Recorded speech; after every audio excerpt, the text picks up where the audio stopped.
Antes de comenzar, les daré una pequeña introducción acerca de lo que vamos a tratar a lo largo del video. La situación problema es que hubo un derrame de un ducto de petróleo administrado por Pemex en el río San Juan, ubicado en Cadereyta, Nuevo León, en el año de 2014.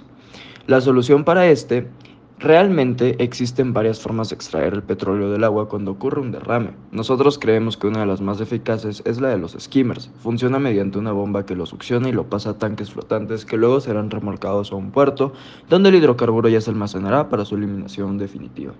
Nuestra hipótesis fue que si el petróleo no se mezcló en el agua fue porque hubo una fuerza intermolecular dipolo-dipolo inducido, evitando así un gran problema ambiental. El objetivo del video es explicar detalladamente el por qué el petróleo no se disolvió en el agua, además de mencionar las características y estructuras de los hidrocarburos. Antes de comenzar con las demás preguntas, es necesario dejar en claro qué es un hidrocarburo. Un hidrocarburo no es más que un grupo de compuestos orgánicos que contienen principalmente carbono e hidrógeno. Son los compuestos orgánicos más simples y pueden ser considerados como las sustancias principales de las que se derivan todos los demás compuestos orgánicos.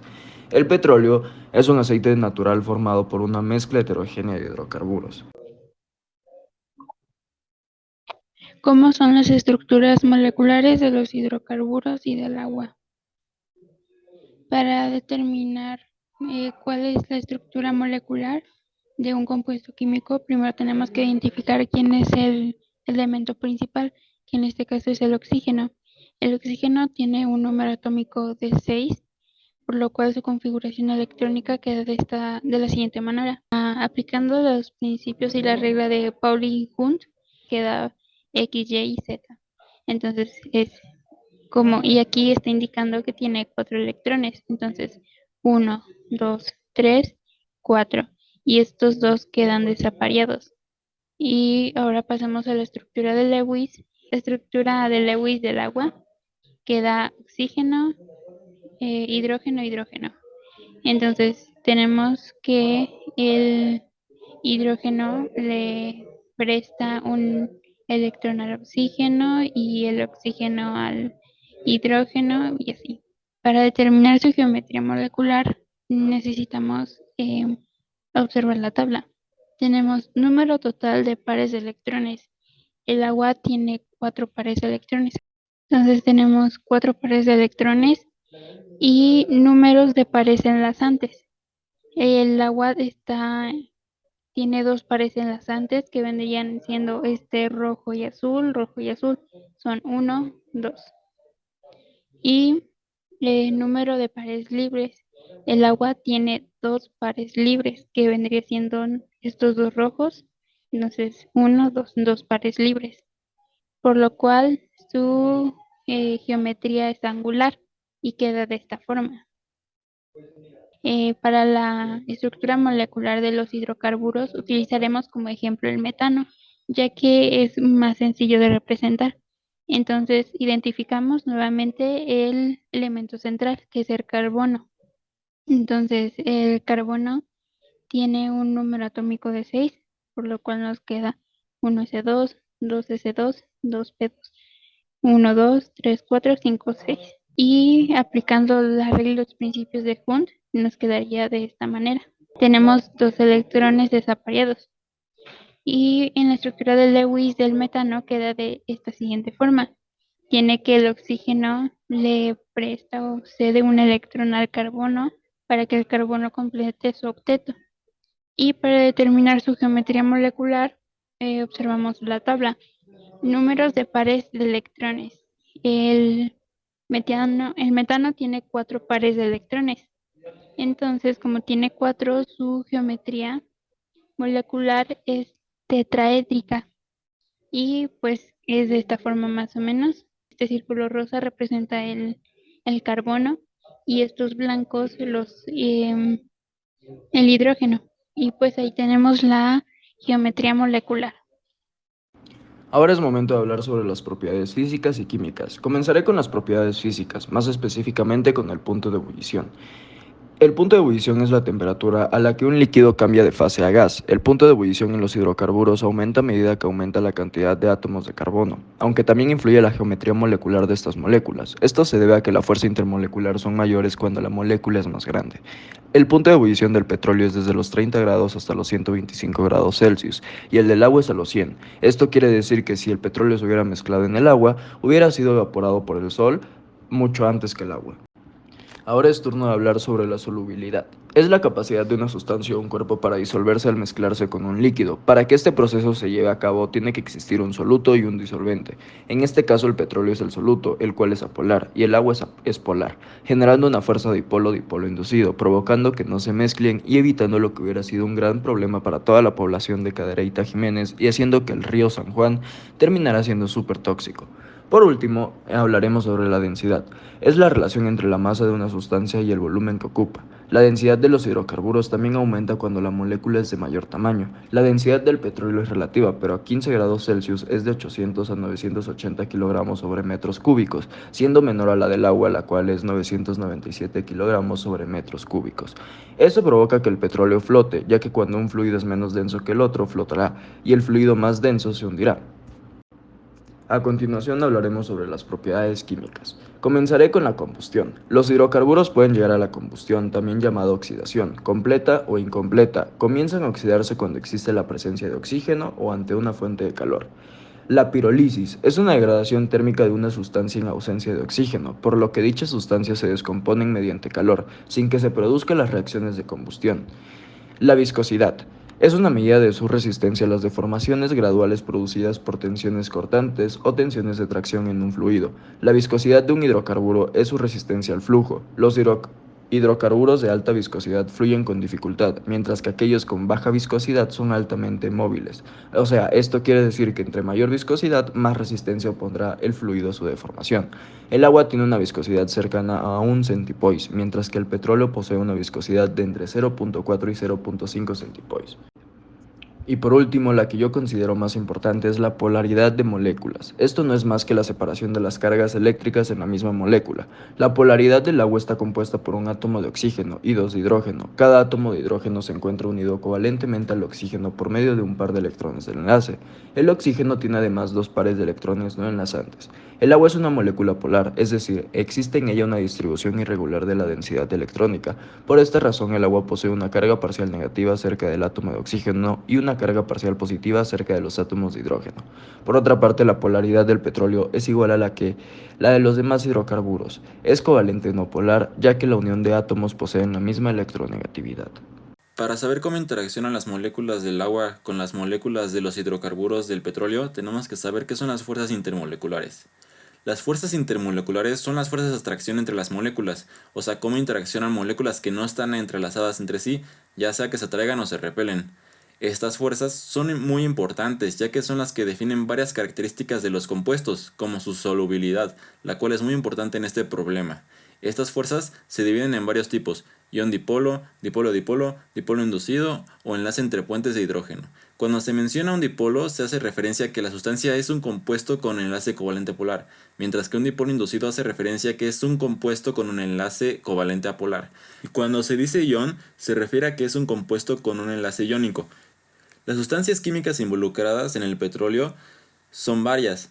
La composición química del petróleo es de 14% de parafinas normales, 30% de parafinas, resinas y asfaltenos 10% y 16% de parafinas ramificadas, además de un 30% de aromáticos. Como su nombre lo dice, los hidrocarburos están compuestos por moléculas de carbono e hidrógeno. El enlace que estos dos elementos van a tener será siempre apolar, ya que su electronegatividad es similar, por lo que los hidrocarburos se les considera compuestos con enlace covalente apolar. La interacción entre la molécula del agua y las moléculas de los hidrocarburos mencionados es dipolo-dipolo inducido, ya que los hidrocarburos son apolares, mientras que el agua es polar. Los hidrocarburos actúan como soluto, o sea que se disuelven en otra sustancia, mientras que el agua actúa como disolvente, o sea que las otras sustancias se disgregan en él. Con un soluto polar, la única forma en la que se diluye sería que su disolvente fuera semejante, o sea polar, por lo que en esta interacción no podría ser posible, ya que no es semejante con el agua, que sería el disolvente, y es polar. Por lo que analizando las interacciones intermoleculares se puede concluir que el petróleo es insoluble en el agua. Uno de los problemas que supone para la industria petrolera es tanto recuperar el petróleo vertido como para evitar la descarga de agua contaminada al medio ambiente.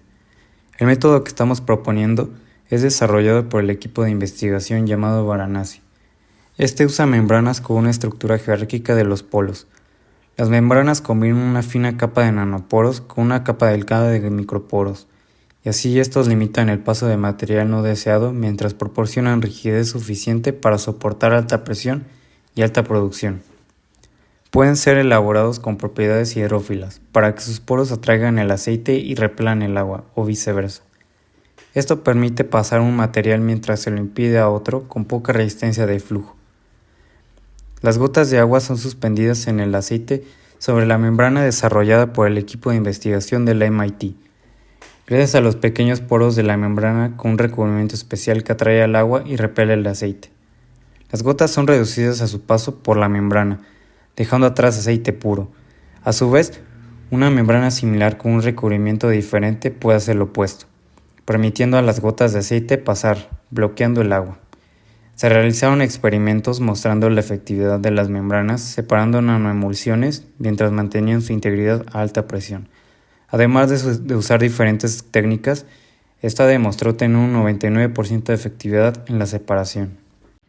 Uno de los impactos ambientales de manera inmediata es que crea una película sobre la superficie marina que impide la entrada de la luz en el agua. Dentro del ecosistema marino existen diferentes especies, como lo son las algas, las cuales necesitan la llegada de la luz para poder realizar la fotosíntesis.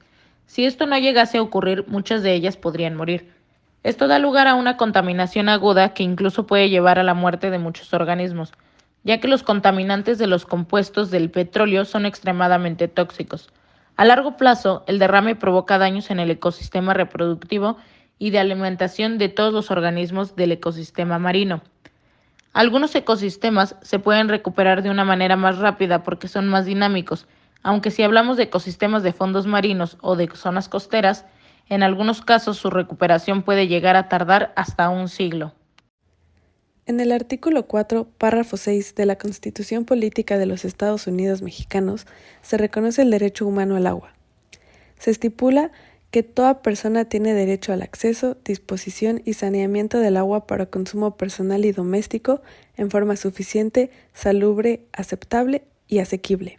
Sin embargo, nosotros consideramos que en nuestro país no se ha respetado este derecho debido a la falta de supervisión de las normas establecidas por el propio Estado. Un claro ejemplo de esto es este caso de derrame de petróleo mencionado previamente, donde al no haber prevención sobre las normas que rigen el desempeño de una empresa, los incumplimientos de estas normas vulneran los derechos de los seres vivos pertenecientes a la comunidad que constitucionalmente deben estar garantizados para el individuo. No obstante, la falta de planes de contingencia que permitan minimizar el posible daño ocasionado afecta exponencialmente a comunidades pequeñas y sus ecosistemas, ya que son por mucho más susceptibles a sufrir sus consecuencias que comunidades grandes. En conclusión, consideramos que es necesario que el gobierno supervise realmente y prevenga estos escenarios, destinando un mayor presupuesto al cumplimiento de las leyes aplicables y supervisando que se cumplan puntualmente las normas establecidas por la Constitución. Nuestro equipo llegó a la conclusión de que, considerando que en México la explotación de petróleo por parte del Estado ha sido una de las principales actividades económicas y fuente de riqueza, el beneficio de esta actividad se tendría que ver reflejado en el bienestar de sus habitantes, pero, por el contrario, afecta directamente a la población debido al derrame del mismo. Por otra parte, una de las consecuencias más grandes es el daño al ecosistema.